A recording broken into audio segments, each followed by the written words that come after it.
ಮಹಾನ್ ಚೇತನ ಅವರು ನೋಡಿದ್ರೆ ನಮಗೆ ಸುಮಾರು ವಿಚಾರಗಳಲ್ಲಿ ನಿನ್ನ ಎದುರುಗಡೆ ನಿಂತ್ಕೊಳ್ಳೋದು, ಎದುರುಗಡೆ ಮಾತಾಡುವಂಥದ್ದು, ಮತ್ತೆ ಅವ್ರನ್ನ ಕಣ್ಣಲ್ಲಿ ಕಣ್ಣಿಟ್ಟು ನೋಡುವಂಥದ್ದು ಏನು ಅದಕ್ಕೆ ಉದಾಹರಣೆಯನ್ನ ಕೊಟ್ಟು ತಿಳಿಸುವಂತ ಕೆಲಸವನ್ನ ಅವರು ಮಾಡ್ತಾರೆ. ಅದರಿಂದ ಅವರ ಹತ್ರ ಮಾತಾಡಬೇಕಾದ್ರೆ ಮತ್ತೆ ಅವ್ರನ್ನ, ಯಾಕೆಂದ್ರೆ ಅಷ್ಟೊಂದು ದಿವ್ಯ ಶಕ್ತಿ ಇರುವಂತ ಒಬ್ಬ ಮಹಾನ್ ಗುರುಗಳು ಅವರು ಅಂತ ನಮ್ಮ ಕ್ಷೇತ್ರದಲ್ಲಿ ವಿದ್ಯಾಭ್ಯಾಸ ಮಾಡ್ತಾರಂತ ಮಕ್ಕಳುಗಳು ಯಾರು ಮಧ್ಯಮ ವರ್ಗದವರು ಮತ್ತೆ ಬಡಸ್ತನದಲ್ಲಿ ವಿದ್ಯಾಭ್ಯಾಸ ಮಾಡ್ತಾ ಇರುವಂತ ಮಕ್ಕಳುಗಳಿಗೆ ನಾನು ಬರ್ತೀನಿ ಅಂತ ಹೇಳಿದ್ರು. ಮತ್ತೆ ಕೆಲವರು ಅವರು ಶಕ್ತಿ ಇಲ್ಲದೆ ಇದ್ದಂಥವ್ರು ಚಕಪ್ಪ ನಮ್ಮ ಚಾಮರಾಜನಗರ ಹೈಲಿ ಡಿಗ್ನಿಫೈಡ್ ಪರ್ಸನ್ಸ್ ಇರುವಂತಹ ಕ್ಷೇತ್ರ ಅಂತ ಹೇಳ್ತಾರೆ. ನಿಜ ಅದೂ ಇದೆ.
ಇಲ್ಲಿಂದ ಬರ ಇರೋ ನೀನು ತೆನ್ನಕ್ಕೆ ಗೊತ್ತಿಲ್ಲ ನೀನು ತೆನ್ನಕ ನೀನು ಮುಂದಕ್ಕೆ ಹೋದ್ರೆ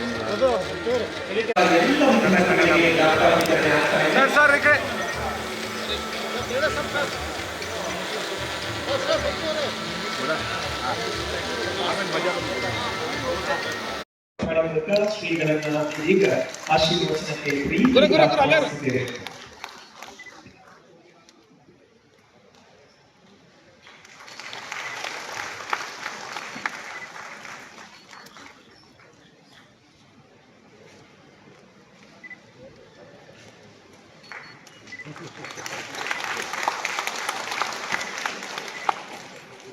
ಆಸೆ ಆಕಾಂಕ್ಷೆಗಳನ್ನ ಪೂರೈಸುವಂಥದಕ್ಕೆ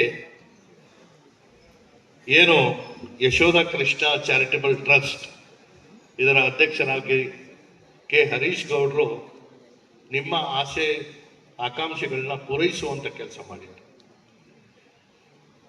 ಲ್ಯಾಪ್ಟಾಪ್ ಪಡೆದಂತಹ ಎಲ್ಲ ವಿದ್ಯಾರ್ಥಿಗಳು, ಇನ್ನು ಕೆಲವರಿಗೆ ಸಿಗದೇ ಇರಬಹುದು, ಅದು ಬರುವಂಥ ದಿನಗಳಲ್ಲಿ ಸಿಕ್ಕುವಂಥದ್ದು ಆಗುತ್ತೆ.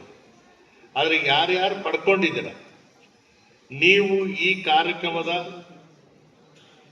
ನಂತರ ಇಲ್ಲಿಂದ ಹೋಗುವಂತಹ ಸಂದರ್ಭದಲ್ಲಿ ನೀವು ಎಲ್ಲರೂ ಸಂಕಲ್ಪ ಮಾಡಿ ಹೋಗ್ಬೇಕು. ಗುರುಗಳ ಆಶೀರ್ವಾದ ಪಡೆಯೋ ಜೊತೆಗೆ ಇವತ್ತು ಸಮಾಜದಲ್ಲಿ ನಿಮ್ಮ ಕಷ್ಟ ಕಾರ್ಪಣ್ಯಗಳಿಗೆ, ನಿಮ್ಮ ಆಸೆ ಆಕಾಂಕ್ಷೆಗಳಿಗೆ ಪೂರೈಸುವಂಥದಕ್ಕೆ ಒಬ್ಬ ಮನಸ್ಸು ಮಾಡಿ ಈ ಕಾರ್ಯವನ್ನು ಮಾಡಿದ್ದಾನೆ. ನಾಳೆ 350 ಜನ ನಿಮ್ಮ ಜೀವನದಲ್ಲಿ ಸಾಧನೆ ಮಾಡಿದಂತಹ ಸಂದರ್ಭದಲ್ಲಿ ನಿಮ್ಮ ಕೈಯಲ್ಲಾಗಿದ್ದು ಸಮಾಜಕ್ಕೆ ಮಾಡ್ತೀನಿ ಅಂತ ಮಾತನ್ನ ನಿಮ್ಮ ಮನಸ್ಸಲ್ಲಿ ಸಂಕಲ್ಪ ಮಾಡಿ. ನಿರಂತರವಾಗಿ ಕೊಡುವಂತ ಕೈ ಸೋತ್ರು ತಗೊಳ್ಳುವಂತ ಕೈ ಸೋಲಲ್ಲ.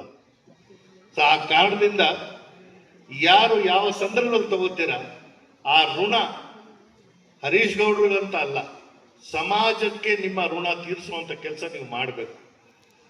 ಅದಾದ್ರೆ ಮಾತ್ರ ನಾವು ಈ ಸಮಾಜವನ್ನು ಇನ್ನೂ ಗಟ್ಟಿಯಾಗಿ ಬೆಳೆಸಿ ಮಾನವ ಕುಲ ವಾಸಿಸುವಂತ ಒಂದು ವಿಶ್ವದಲ್ಲೇ ಉತ್ತಮವಾದಂತಹ ಸ್ಥಳ ಅಂತ ಹೇಳುವಂಥದ್ದು ನಾವು ಸೃಷ್ಟಿ ಮಾಡ್ಕೋಬೇಕಾಗಿರುವಂಥದ್ದು. ಮಾತುಗಳಲ್ಲಿ ಇಷ್ಟು ಹೊತ್ತು ಮಾತನಾಡಿರ್ತಕ್ಕಂಥ ಮಾತುಗಳನ್ನ ನಾವು ಉತ್ತರ ಕೇಳಿದಾಗ ತುಂಬಾ ಖುಷಿ ಮತ್ತು ಆಶ್ಚರ್ಯ ಏನಂತಂದ್ರೆ, ಬೇರೆ ಸಾಕಷ್ಟು ವೇದಿಕೆಗಳಲ್ಲಿ ನಾನು ನೋಡಿದ್ದೀನಿ with due respect all such programmes platforms. ಇವತ್ತು ನಾವು ನೋಡಿದ್ದು ಮಾತನಾಡಿದಂಥ ನಮ್ಮ ಪ್ರತಿಯೊಬ್ಬರು, ಲಕ್ಷ್ಮಣಾದಿಯಾಗಿ ಮಾತನಾಡಿದಂಥ ಪ್ರತಿಯೊಬ್ಬರು ಆಧುನಿಕ ಆರ್ಟಿಫಿಷಿಯಲ್ ಇಂಟೆಲಿಜೆನ್ಸ್ ಬಗ್ಗೆ ಮಾತನಾಡಿದಿರಿ, ಜೆನ್ಝೆಡ್ ಬಗ್ಗೆ ಮಾತನಾಡಿದಿರಿ, ಮತ್ತೆ ಜನರೇಷನ್ ಯಾವುದು ಝೆಡ್ 2000 ನಂತರದಲ್ಲಿ ಹುಟ್ಟಿದಂತಹ ಮಕ್ಕಳು ಯಾರ್ಯಾರಿದ್ದೀರೋ ಬಹುಶಃ ನೀವ್ಯಾರು ಕೂಡ ಆ ಒಂದು ವರ್ಗಕ್ಕೆ ಸೇರ್ಲಿಕ್ಕಿಲ್ಲ ಅಂತ ಅಂದ್ಕೊಂಡಿದ್ದೀನಿ. But if you are studying on the engineering ಮತ್ತೆ 2010 ಮತ್ತು 24 ಮಧ್ಯದಲ್ಲಿ ಹುಟ್ಟಿರ್ತಕ್ಕಂತಹ ಒಂದು ಜನರೇಷನ್ ಆಲ್ಫಾ ಅಂತ ಕರೀತೇವೆ. ಈ ವರ್ಷದಿಂದ ಹುಡ್ತಕ್ಕಂಥವನ್ನ ಜನರೇಷನ್ ಬೀಟಾ ಅಂತ ನೀವು ಕರ್ಕೊಳ್ತಾರೆ. ಈ ವಿಚಾರಗಳು ಏನೇ ಇದ್ರೂ ಕೂಡ ಮಾತನಾಡಿದಂಥ ಪ್ರತಿಯೊಬ್ಬರೂ ಕೂಡ ಆಲ್ಮೋಸ್ಟ್ ಝೆಡ್ ಮತ್ತು ಝೆನ್ ಆಲ್ಫಾದ ಜನರೇಷನ್ ಇರ್ತಕ್ಕಂಥ ಮಕ್ಕಳುಗಳಿಗೆ ಪೂರಕವಾಗಿ ತಲುಪತಕ್ಕಂಥ ಅವರ ಭಾಷೆಯಲ್ಲಿ ಮಾತನಾಡಿರ್ತಕ್ಕಂಥದ್ದು ನಮ್ಮ ಸಮಾಜವೂ ಕೂಡ ಒಂದು ಇವತ್ತು ಜನಸಮುದಾಯವನ್ನ ಮತ್ತು ನಮ್ಮ ಮಕ್ಕಳ ಭಾಷೆಯನ್ನು ಹೃದಯವನ್ನು ಅರ್ಥ ಮಾಡಿಕೊಳ್ಳುವ ಭಾಷೆಯಲ್ಲಿ ಮಾತನಾಡ್ತಾ ಇದ್ದಾರೆ. ಬರೀ ಕನ್ನಡ ಇಂಗ್ಲಿಷ್ ಅಷ್ಟೇ ಅಲ್ಲ, ಹೃದಯದ ಭಾಷೆಯನ್ನು ಕೂಡ ಮಾತನಾಡ್ತಾ ಇದ್ದಾರೆ ಅಂತಕ್ಕಂಥದ್ದು ಕೇಳಿ ಸಂತೋಷ ಆಯಿತು. ಇವತ್ತು ಹರೀಶ್ ಗೌಡ್ ಅವತ್ತು ಬಂದು ಹೋಗುದಿಲ್ಲ ಕ್ಷೇತ್ರಕ್ಕೆ. ಹರೀಶ್ ಗೌಡ ಬಗ್ಗೆ ಎಲ್ಲ ಹೇಳ್ತಾರೆ ಸ್ವಲ್ಪ ಕೋಪ ಬರೋದು ಉದಯ ಚಂದ ಅಂತ. ಅದು ಸತ್ಯ, ಅದು ಕೋಪ ಅಂತ ನಾನು ಹೇಳೋದಿಲ್ಲ. ಒಂದ್ ರೀತಿ ಒಂಥರ ಮನಸ್ಸು ದುಗುಡು ಸ್ವಾಮಿ ಕಂಡ್ರೆ ಅಂತ ಏನೋ ಒಂದು ಶಬ್ದವನ್ನು ಉಪಯೋಗಿಸ್ತಾ ಇದ್ದಲ್ಲ, ನಮ್ಮ ಹುಡುಗರು ಹೇಳ್ತಾ ಇದ್ರು we should not have use that word ದುಗಡ ಅಂತ. ಆದ್ರೆ ಏನೇ ಶಬ್ದ ಉಪಯೋಗಿಸ್ಕೊಳ್ಳಿ, ನನಗೆ ಗೊತ್ತು ಸ್ವಲ್ಪ ಮನಸ್ಸು ಜಾಸ್ತಿ ಅವ್ರು ನೋಡಿದಾಗಲೆಲ್ಲ ನನ್ನ ಹತ್ರ ಬಂದಾಗ ಅವ್ರು ಮಾತನಾಡೋ ಶೈಲಿ ಇರ್ಬೋದು, ಆ ಕೇಳ್ತಕ್ಕಂಥ ರೀತಿ ಇರ್ಬೋದು, ನಡ್ಕೊಡ್ತಕ್ಕಂಥದ್ದು ಇರ್ಬೋದು, ನೋಡಿದಾಗಲೆಲ್ಲ ನನಗೆ ಅರ್ಜುನ ಅಂತ ಖಂಡಿತ ನೆನಪಾಗಲ್ಲ, ಭೀಮ್ನಿ ನೆನಪಾಗಲ್ಲ. It's not because of the science, ಹೇಳ್ತಾ ಇರೋದು ಅವರ ನಡ್ಕೊಳ್ತಕ್ಕಂಥ ರೀತಿಗೋಸ್ಕರ ಹೇಳ್ತಾನೆ. ನಿಮಗೆ ಗೊತ್ತಲ್ಲ, ವನವಾಸ ಕಾಲದಲ್ಲಿ ಮುಂದೊಂದು ದಿನ ಯುದ್ಧ ಘಟಿಸಿದ್ರೆ ಒಳ್ಳೊಳ್ಳೆ ಆಯುಧಗಳಿರಲಿ ಅನ್ನೋ ಕಾರಣಕ್ಕೋಸ್ಕರ ವನವಾಸದ ಕಾಲವನ್ನು ಸರಿಯಾಗಿ ಸದುಪಯೋಗ ಮಾಡಿಕೊಳ್ಳಬೇಕನ್ನೋ ಕಾರಣಕ್ಕೆ ಅರ್ಜುನ ಎಲ್ಲಿಗೆ ಹೋದ? ಪಾಶುಪತಾಸ್ತ್ರವನ್ನ ಪಡ್ಕೊಂಡು ಬರಲಿಕ್ಕೆ, ಶಿವನನ್ನ ಪ್ರಾರ್ಥನೆ ಮಾಡಲಿಕ್ಕೆ ತಪಸ್ಸಿಗೆ ಹೋಗ್ತಾರೆ. ಅಲ್ಲಿಗೋಗಿ ಸುಮಾರು ವರ್ಷಗಳ ತಪಸ್ಸಿನ ನಂತರದಲ್ಲಿ ಪಾಶುಪತಾಸ್ತ್ರವನ್ನು ತೆಗೆದುಕೊಂಡು ಬಂದು ಮನೆಯಲ್ಲಿ ಅಣ್ಣನ ಮುಂದೆ ಹೇಳ್ತಾ ತೋರಿಸ್ತಾ ಇದ್ದ. ಅಣ್ಣ ಗೊತ್ತ, ಒಳ್ಳೆ ಪಾಶುಪತಾಸ್ತ್ರ ಸಿಕ್ಕಿದೆ ನನಗೆ ಹಾಗೆ ಅಂತ. ಭೀಮ ಸುಮ್ಮನೆ ಕುಳಿತುಕೊಂಡು ನೋಡ್ತಾ ಇದ್ದ. ಯಾರು? ಭೀಮ. ಆಗ ಅವನು ಹೇಳಿದಂತೆ, ಓ ಈ ಪಾಶುಪತಾಸ್ತ್ರ ತಗೊಂಡು ಬರ್ಲಿಕ್ಕೆ ಎಷ್ಟು ವರ್ಷ ನೀನು ಮನೆ ಬಿಟ್ಟು ಹೋಗಿದ್ದೆ? ಪಾಪ ಅವನು ಹೇಳಿಕ್ಕೆ ಒಂದು ಕಾರಣ ಇತ್ತು. ಅದು ಭೀಮ ತಮ್ಮ ಇಲ್ಲದೇನೆ ಇರ್ಲಿಕ್ಕೆ ಅವನಿಗೆ ಇಷ್ಟ ಇರ್ತಿರ್ಲಿಲ್ಲ. ಅವನಿಲ್ಲ ಅಂತ ಕೊರಗು ಒಂದು ಕಡೆ, ಆ ಒಂದು ಕೊರಗಿನ ನೋವಿನ ಒಂದಿಷ್ಟು ಸಿಡಿಮಿಡಿಯಲ್ಲಿ ಕೇಳಿದ, how many years you have taken, how many years you have done your finance ಅಂತ. ಅವ ಹೇಳಿದ, ಇಷ್ಟು ವರ್ಷಗಳು. ಇದೊಂದು ಆಯುಧ ತಗೊಂಡು ಬರ್ಲಿಕ್ಕೆ ಶಿವನನ್ನ ಮೆಚ್ಚಿಸಿ ಅವನ ಜೊತೆ ಹೋರಾಟ ಮಾಡಿ, ಹೋರಾಟ ಗೊತ್ತಲ್ಲ ನಮಗೆ, ಹೋರಾಟ ಮಾಡಿ ತಗೊಂಡು ಬರ್ಲಿಕ್ಕೆ ಇಷ್ಟು ವರ್ಷ ಬೇಕಾಗಿತ್ತು. ಶಿವನೇ ಕೊಡ್ತಾನೆ ಅಂತ ಗೊತ್ತಿದ್ದಿದ್ರೆ ನಾನು ಇಲ್ಲೇ ಕಲಿಸ್ಬಿಡ್ತಾ ಇದ್ದೆ ಶಿವನ ಅಂತ. ಪಾಪ ಸಾಧನೆ ಮಾಡಿ ತುಂಬ ಎಫರ್ಟ್ ಹಾಕಿ ಆಯುಧ ತೆಗೆದುಕೊಂಡು ಬಂದು ಖುಷಿಗೆ ಅಣ್ಣನ ಹತ್ರ ಹೇಳಬೇಕಾದ್ರೆ ಅರ್ಜುನಿಗೆ ಇವನಿಗೆ ಆ ಬಾಯಿ ಹಾಕ್ಬಿಟ್ಟು ಬೇಸರ ಆಯ್ತು, ನೋಡೋಣ ತೋರಿಸು ಅಂತ ಹೇಳ್ತಾರೆ. ಭೀಮ ಏನು ಮಾಡ್ಬೋದಂತ, ಅವನ ಕೈಯಲ್ಲಿ ಏನಿರುತ್ತೆ? ಗದೆ ಇತ್ತು. ಗದೆ ಮೇಲ್ ಬಿಸಾಡಿ ಕೊನೆಗೆ ಹೇಳಿದ್ದಂತ ಶಿವನಿಗೆ, ಆ ಗದೆ ಬಂದು ನನ್ನ ಎದೆಯನ್ನ ಸೀಳದೊಳಗಡೆ ನೀರು ಬರಲಿಲ್ಲ ಅಂತಂದ್ರೆ ಅಷ್ಟೇ ಅಂತ ಹೇಳ್ತಾರೆ. ಮೇಲಕ್ಕೆ ಹೋಯ್ತು, ಮೇಲಿನಿಂದ ಗದೆ ಬೀಳ್ತಾ ಇದೆ, ಎದೆಗೆ ನೀರ ಟಚ್ ಆಗಬೇಕು ಶಿವಪ್ರತ್ಯಕ್ಷ. ಹಾಗೆ ಅರ್ಜುನ್ ಹೇಳಿದ್ದಂತ, ಅಲ್ಲ ನಾವು within no time he has come to me. ಕಣ್ಣು ಬಿಡೋದಲ್ಲಿ ಇಷ್ಟು ಬಂದ ನೀನು ಅವನಿಗೋಸ್ಕರ ಅಷ್ಟು ದೂರ ಹೋದ್ರೆ ಸರಿ. ಶಿವ ಬದಲಾಯಿತು. ಶಿವ ಕೇಳಿದ್ದು ಏನು ಬೇಕು ಹೇಳುವಂಥದ್ದು, ಅದು ಬೇಕಿಲ್ಲ, ನನಗೆ ಹಾಕ್ಬೇಕಾದೇನಿಲ್ಲ, ನೀನು ಬರಬೇಕಾಗತ್ತೆ ಅಷ್ಟೇ. ಇವತ್ತು ಸ್ವಾಮಿಗಳನ್ನ ಕರ್ಕೊಂಡ್ಬಂದಿರೋ ಶೈಲಿ ಕೂಡ ಅದೇ ರೀತಿಯಲ್ಲಿ ನೀವು ಬರ್ದಲ್ಲಿ ಹೋದ್ರೆ ಅಷ್ಟೇ. ಏನಪ್ಪ ಹೇಳು, ಅವತ್ತು ಭಾನುವಾರ ಬೇಕು ಚಿಂಚನೆ ಗೊತ್ತಲ್ವ, ಲಕ್ಷಾಂತರ ಜನ ಬರ್ತಾರೆ. 2 ನಿಮಿಷ ಮಾತನಾಡಲಿಕ್ಕೆ ಒಬ್ಬ ವ್ಯಕ್ತಿ ಅಂದ್ರೆ ತುಂಬಾ ಕಷ್ಟವಾದಂಥ ಕಾಲ. ಯಾಕಂದ್ರೆ ಜನಗಳ ಎಲ್ಲರಿಗೂ ಸ್ಪಂದಿಸ್ಬೇಕಾಗುತ್ತೆ. ಅಂತಹ ಹೊತ್ತಿನಲ್ಲಿ ಕೊಡ್ತಿದ್ದಾರೆ, ಬರಲಿಲ್ಲ ಅಂದ್ರೆ ಅಷ್ಟೇ. ಅಷ್ಟೇ ಅಂದ್ರೆ ಏನು? ಅಷ್ಟೇ.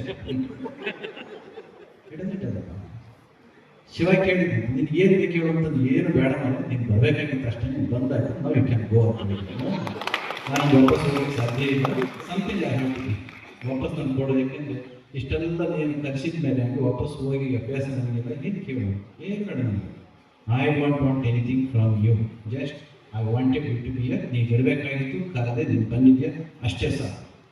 ಈ ದಿನ ನಮ್ಮ ಚಾಮರಾಜ ಕ್ಷೇತ್ರದ ಜನಪ್ರಿಯ ಶಾಸಕರು ನಮ್ಮ ಶಾಸಕರು ಹರೀಶ್ ಗೌಡರು ಕೆ ಹರೀಶ್ ಗೌಡರು ಕ್ಷೇತ್ರದ ಎಲ್ಲ ವಿದ್ಯಾರ್ಥಿಗಳಿಗೆ BCA MCA BE ಓದ್ತಾ ಇರತಕ್ಕಂತಹ ವಿದ್ಯಾರ್ಥಿಗಳಿಗೆ ಅದರಲ್ಲೂ ಕ್ಷೇತ್ರದ ಬಡ ಕುಟುಂಬಗಳ ವಿದ್ಯಾರ್ಥಿಗಳಿಗೆ ಉಚಿತವಾಗಿ ಅವರ ಸ್ವಂತ ಹಣದಿಂದ ಲ್ಯಾಪ್ಟಾಪ್ ವಿತರಣೆಯನ್ನು ಮಾಡಿದಂತಹ ಕಾರ್ಯಕ್ರಮಕ್ಕೆ ನಮ್ಮ ಶ್ರೀ ಕ್ಷೇತ್ರದ ಡಾಕ್ಟರ್ ನಿರ್ಮಲಾನಂದ ಸ್ವಾಮೀಜಿಗಳು, ಸೋಮೇಶ್ವರನಾಥ ಸ್ವಾಮೀಜಿಗಳು, ಹಾಗೆ ಎಲ್ಲ ಮಂತ್ರಿಗಳು, ಹಾಗೆ ನಮ್ಮ ಶಾಸಕರ ಮಿತ್ರರಾದ ಶಾಸಕ ಮಿತ್ರರು ಹಾಗೂ ಚಾಮರಾಜ ಕ್ಷೇತ್ರದ ಎಲ್ಲ ಮಹಾಜನತೆ ಈ ಕಾರ್ಯಕ್ರಮಕ್ಕೆ ಬಂದು ಒಂದು ಕಾರ್ಯಕ್ರಮವನ್ನು ಅರ್ಥಪೂರ್ಣವಾಗಿ ಮಾಡಿದ್ದಾರೆ. ಸಮಾಜದಲ್ಲಿರ್ತಕ್ಕಂತಹ ಕಟ್ಟಕಡೆಯ ವ್ಯಕ್ತಿಯೂ ಕೂಡ, ಆ ವಿದ್ಯಾರ್ಥಿಯೂ ಕೂಡ ಆ ಕುಟುಂಬಕ್ಕೆ ಆಸರೆ ಆಗಿರಬೇಕು, ಆ ಕುಟುಂಬದ ಬೆನ್ನೆಲುಬಾಗಿ ನಿಂತ್ಕೋಬೇಕು ಅನ್ನುವಂಥ ಒಂದೇ ಒಂದು ದೃಷ್ಟಿಯಿಂದ ನಮ್ಮ ಶಾಸಕರ ಮಾತೃಹೃದಯಲ್ಲಿ ಕೆಲಸವನ್ನು ಮಾಡಿದೆ. ಅವರು ಇದೇ ರೀತಿಯಲ್ಲಿ ನಮ್ಮ ಕ್ಷೇತ್ರದಲ್ಲಿ ಮುಂದುವರಿಸಲಿ ಕಾರ್ಯಕ್ರಮಗಳ ಅಂತೇಳಿ ನಾವೆಲ್ಲರೂ ಕೂಡ ನಮ್ಮ ಚಾಮರಾಜ ಕ್ಷೇತ್ರದ ಎಲ್ಲ ವಾರ್ಡ್ ಅಧ್ಯಕ್ಷರುಗಳು, ಮಹಿಳಾ ಅಧ್ಯಕ್ಷರುಗಳು, ನಮ್ಮ ಕ್ಷೇತ್ರದ ಮಹಾಜನತೆ ಈ ಕಾರ್ಯಕ್ರಮದಲ್ಲಿ ಭಾಗಿಯಾಗಿರುವಂಥದ್ದು ನಮ್ಮೆಲ್ಲರೂ ಕೂಡ ಖುಷಿಯಾಗಿದೆ.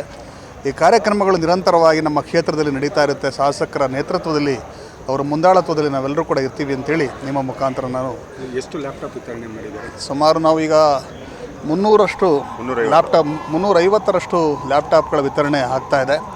ಇದೀಗ ಮತ್ತೆ 3ನೇ ಸುತ್ತು ಒಂದು ನಮ್ಮ ಲ್ಯಾಪ್ಟಾಪ್ಗಳು ವಿತರಣೆಗಳ ಆಗ್ತಾಯಿದೆ.